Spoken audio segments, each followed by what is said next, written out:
Pep, what is going on with your team? What is going on with Man City? The lights have gone out and there's no one who knows how to turn them back on. Let's try and make some sense of this, because right now the crisis at Man City just ain't making much sense. Man City won, Everton won. City has won one in their last 13 games. No, I didn't say that wrong. One win in 13 games. They're sitting sixth in the league. Erling Haaland is missing penalties now, and Pep Guardiola looks like he's literally sat mid-game asking ChatGPT what's wrong with his team and how can he fix it. And even AI, artificial intelligence, doesn't know how to get Manchester City back on track. We're reaching a point now where we have to ask ourselves the question: can Man City finish in the top four? Are they going to miss out on Champions League next year? Let's discuss it. Football bread. Guys, if you love diving deep into the biggest stories in the Premier League, hit the subscribe button and join the Football Bread community. So in this week's episode of Man City Meltdown, they drew 1-1 at home versus Everton. Now look, full disclaimer, I am a rival fan and I really should be enjoying this Manchester City slump, but honestly, I'm not enjoying it. It just feels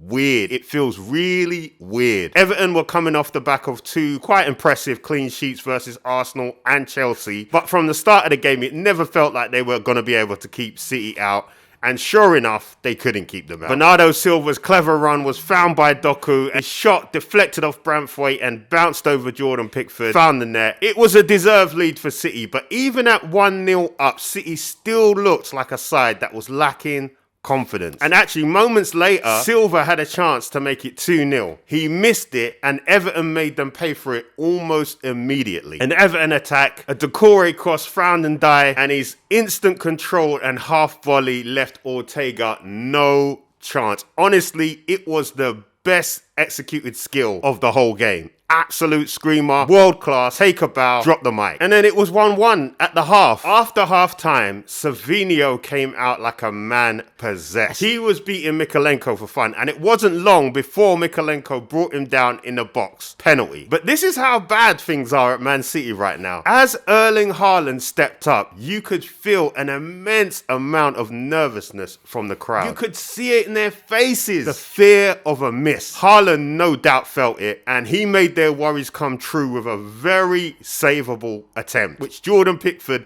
was more than happy to save. I must mention, Pickford was making some really weird faces, right, trying to psych Erling Haaland out. And Seamus Coleman was in his ear, obviously trying to get in his head. Those things might have played a part, but either way, it was right in tune with everything Man City has been for weeks.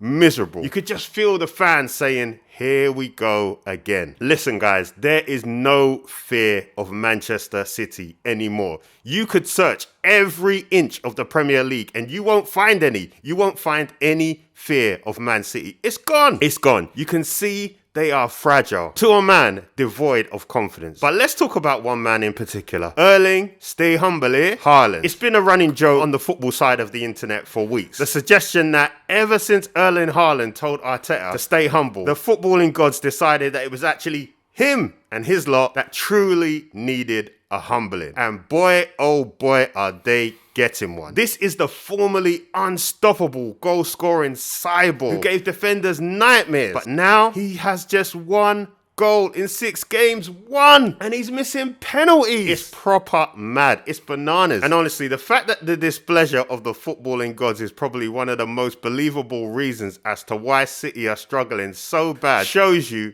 just how clueless everyone is as to what exactly is happening to them. And the most clueless guy of them all is the man who used to have all the answers, Pep Guardiola. This man looks stressed. We've never seen him like this before. Never before in his career has he looked so helpless. His post-match press conference was so awkward. He barely knows how to answer the questions. He even denied that he looked frustrated on the sideline. Look, Pep, I'm going to be honest with you, mate. You couldn't look more frustrated if you tried. You actually look fully exasperated, but yeah, look, it ain't pretty. I actually feel pretty sad for him. And look, City have a mountain of injuries. Of course, that hasn't helped. Rodri, we know, out for the season. But Kyle Walker, Grealish, Stones, Edison, and others were out. There were 8 senior players missing against Everton. So this small squad philosophy that Pep loves, it ain't gonna work out this year. And when he was asked about January signings, he was pretty cryptic. This is what he said. You don't bring a player in for a month, you bring them for 5 years. The winter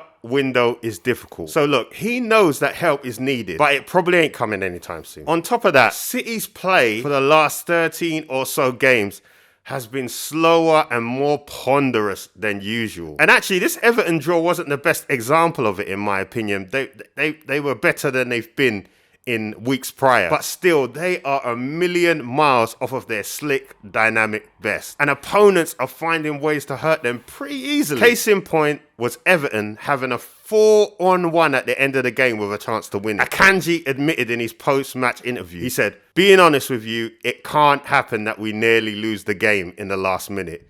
Things like this can't happen. That's what he said. And he's right.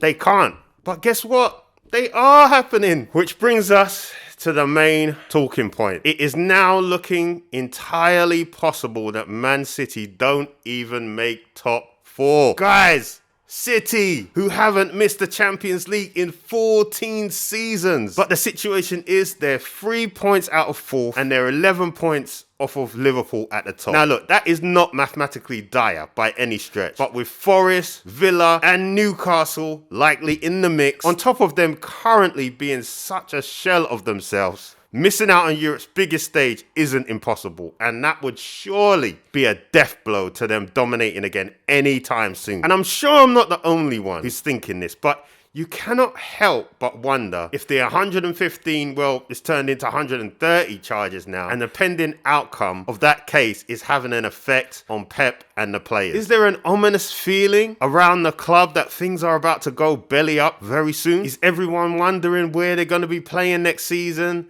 Having conversations with their agents? Could that be a factor? I mean, look, who knows? It would make sense to me as to why we're seeing this extra disjointedness from them every week. But right now, it's just speculation. So what happens now? With every match and result that passes, we keep asking ourselves, can Pep and City bounce back? And nobody is feeling confident that they actually can. Something is just different. We can't put our fingers on it, but something isn't right. Everything about Manchester City is shaky. And sadly, this season, above their treble winning season, could end up being the one that actually truly defines their legacy. But guys, listen, let me know in the comments, what do you think is the biggest factor in City's struggles? Is it the injury? Is it the confidence? Or is it something deeper? And where do you think Man City are going to finish in the table? Let me know in the comments. Thanks for watching, guys, and I'll catch you in the next one. Football bread.